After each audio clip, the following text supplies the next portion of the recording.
Alright. Hello everyone, it's Davey, Wednesday here at Femme Ferocity, and...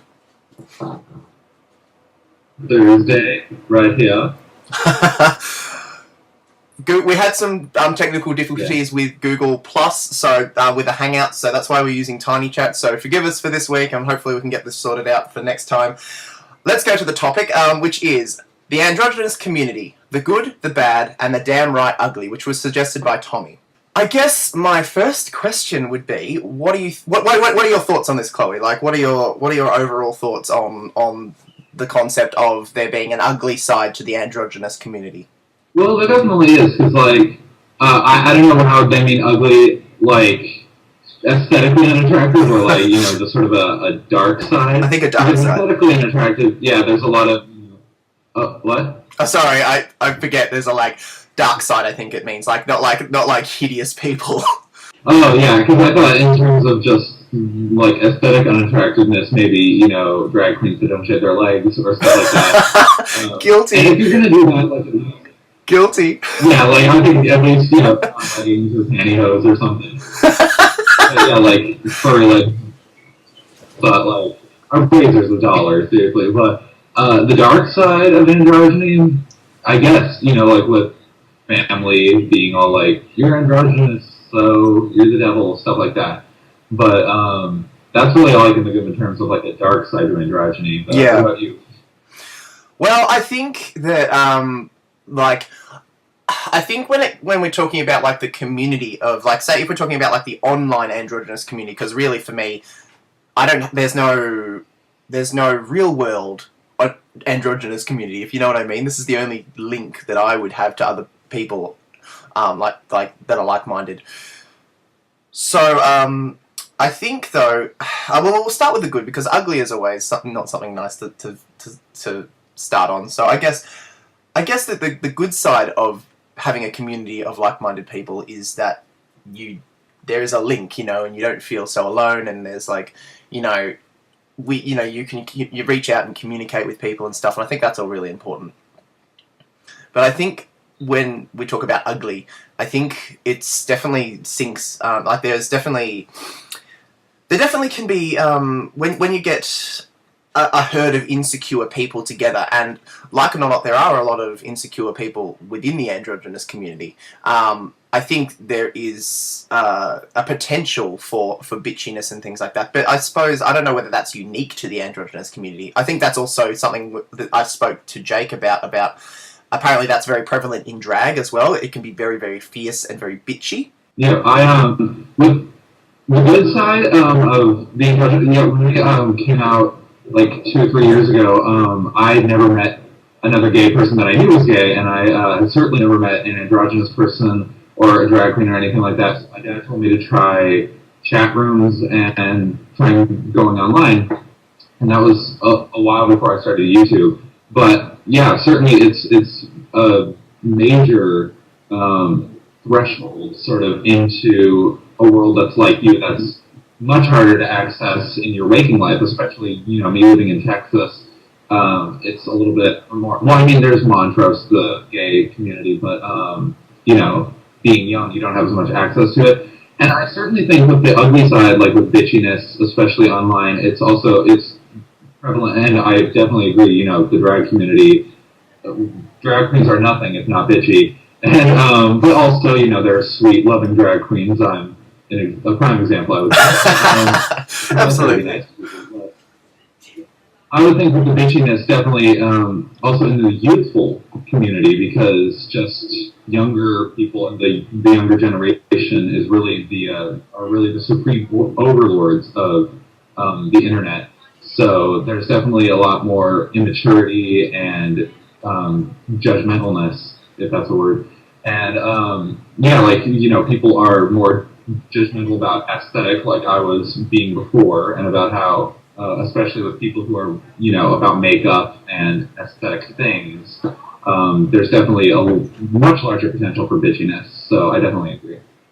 Yeah, I think that's a really good point as well about the internet, because I think that's another side that I don't know whether, like I said, this definitely fuels any online community, not just at the androgynous community, but the fact that people feel safe behind a screen definitely gives people that power, and they feel there's no consequences necessarily because they've got that perfect shield of anonymity to be bitchy. And I think YouTube especially is a place where that really flourishes because there is such a young community on YouTube. So there can definitely be some parts, there can be parts of YouTube, you know, it depends on what you put up, what kind of content, what kind of field and things like that. But there certainly is, times where YouTube can be a very bitchy and very harsh place, you know.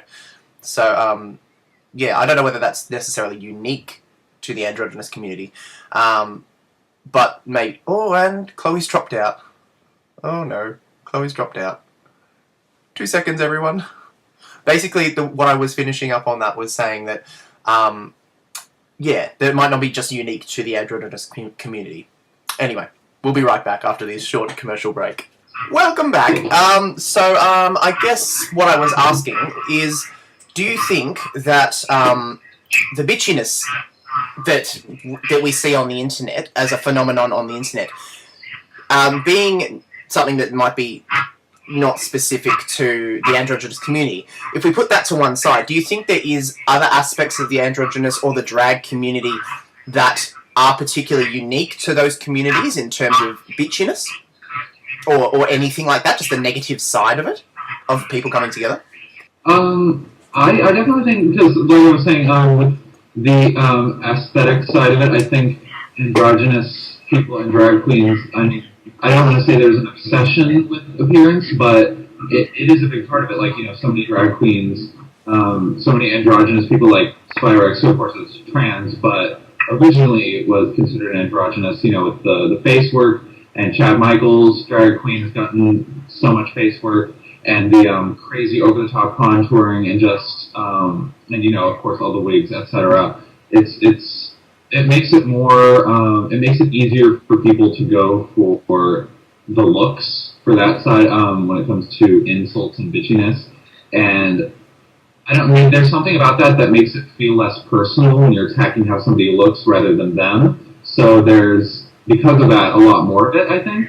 And of course, sometimes when people see an androgynous person or a drag queen, they just see the outside. They neglect that there's a person underneath it. It's a big reason why a lot of people are afraid of clowns, because they see the over-the-top makeup and the clothes and the colors, and they don't remember there's a person underneath it. They don't humanize it. I think that plays a big role in it. Yeah.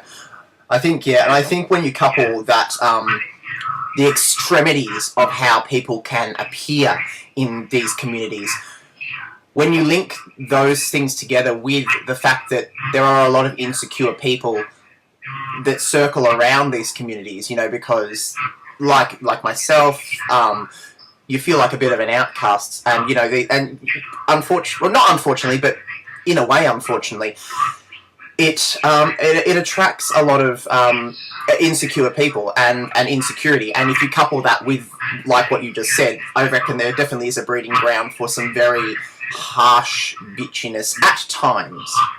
Yeah, I agree. The you know, people say bullies generally were bullied themselves, and of course, the androgynous people and drag queens. I mean, I'd be hard pressed to find one that wasn't bullied. So most that I've found handle it pretty well and hold their own, but there are a lot that have that deep-seated need to lash out at others because people weren't so nice to them growing up, and they experienced being put down themselves, so they put down others. And, you know, like the reading that drag queens do when they read each other, it's sort of a healthy, sort of in a good spirit way of doing that. But a lot of drag queens aren't exposed to that, and a lot of androgynous people aren't exposed to that, so they can sometimes just get angry and lash out at people that care about them. And that happens with everybody, of course, but I feel with the androgynous community and with drag queens, you know, the severity of bullying, unfortunately, in today's culture can exacerbate it to some extent. Yeah. Yeah, I reckon that's a really excellent point. But also, like what you said, the fact that there is a negative side. You said there's a lot of people who can take that very well and maybe bullied, but at the same time still can be not bullies themselves. And I think that's something that really is positive about the community, because when you get that kind of positivity together, it's the other way around. And, you know, it's such a force for good, you know. Like... Sort of, we were all, you know, made victims at some point, but we're not letting it keep us down. We're, you know, we're moving forward and we're seeing the good in it. And yeah. I agree, that's a huge force. Yeah. And I think that's why it's so important to have these kind of forums and to be able to communicate in such a fashion, because I think the positives definitely outweigh the negatives, and they should. Because if it was the other way around, then we may as well all just fucking die. You know what I mean? Like, we have to, if, you know, what's the fucking point if we can't connect, you know? Yeah, if we don't have each other, then who do we have? Because divided, you know, united we stand, divided we fall. So if we're, like, especially with the gay community and the feminine versus the masculine, and I find that even in those subsects, there are even more divides and more, you know, like, even smaller subgroups, and the feminine gays fight with each other, the masculine gays fight with each other, and it's just like, we can't just all stick together at one point and say, you know, we're being victimized by society, so we need to stand together at the very least, because, you know, really, who else do we have? Completely. I completely agree with you. Well, I think that's probably a really, really good place to leave it, actually. I think that's wonderful. So I guess that's all for this week. Hopefully this came together okay and you guys understood it, viewers. So what do you think? What do you think? Do you think there's a good side? Do you think there's a bad side to the androgynous community? Tell us your experiences. Yeah. Anything else to add, Chloe? Yeah, I definitely, of course, there's the good side, there's the bad side, there's another side, and I think they're almost in equal parts, but definitely the good side is much more important, and we should focus on that a lot more. And because, well, I consider myself a pessimist. I'm a fairly negative person, but I try to look at the positive as much as possible to have. I know that, especially in our community, people need positive energy, and being positive can help others more than it can help you, but it can also still help you at the same time. But yeah, with my experience on the internet, I think it's been fantastic.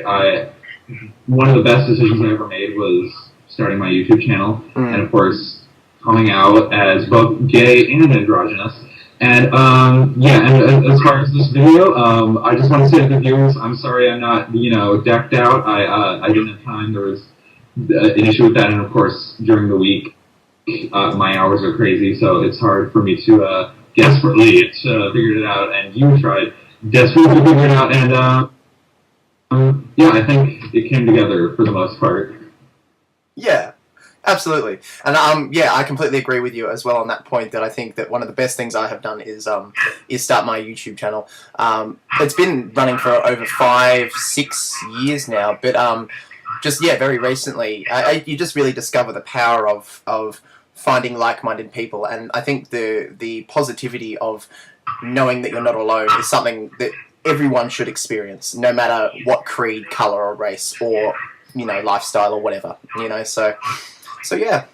Yeah, I absolutely agree. I don't know if there was a lag there for a second, but yeah, anyway, the technical problems aside, I think you've made many fantastic points on the subject, and I like that there's more agreeing in our community than disagreeing, because that's really what we need. So yeah.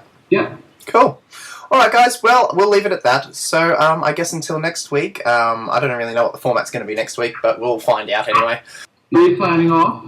We're signing off. All right. Farewell. Bye.